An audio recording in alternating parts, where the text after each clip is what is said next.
সোনামার খুব মন খারাপ, কারণ সে গুবলু ভাইয়ের বার্থডেতে গিয়ে ঠিকমতো বার্থডে সেলিব্রেশন করতে পারলো না। তো আর কী করা যাবে।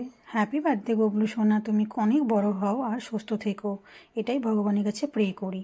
তো আমাদেরকে পাপা তাড়াহুড়ো করে নিয়ে গেল, আবার তাড়াহুড়ো করে নিয়ে আসলো, কারণ তার পাপা আজকে আমার হাজব্যান্ডের ডিউটি আছে, সেজন্য আমরা তাড়াতাড়ি 8টা থেকে 8:30টার মধ্যে গিয়েছি। আমাদের কিন্তু গুবলু ভাইয়ের কিন্তু আমার সোনামার গুবলু ভাইয়ের বাড়ি আর আমাদের বাড়ি একদম পাশাপাশি, আর একসঙ্গে খেলাধুলো করে।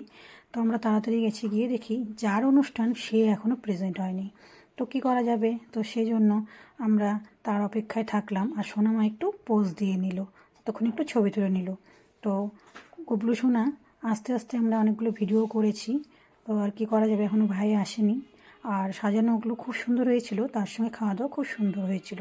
তো চলো ভিডিওটা শুরু করি।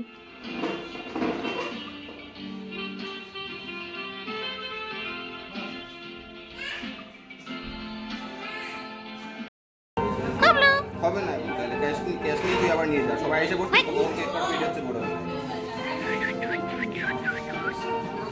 গুবলু গুবলু গুবলু, এই যে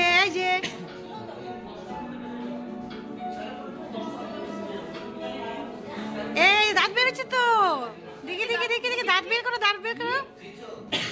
এই যে গুবলু, এই যে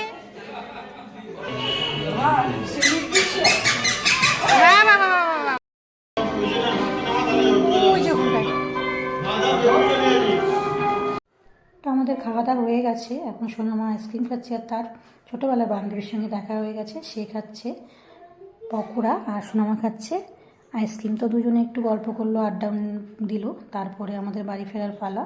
তো অনুষ্ঠানের যে ভিডিওটা কেমন হলো অবশ্যই তোমরা বলবে। আজকের মতো ভিডিও এখানে শেষ করছি, টাটা।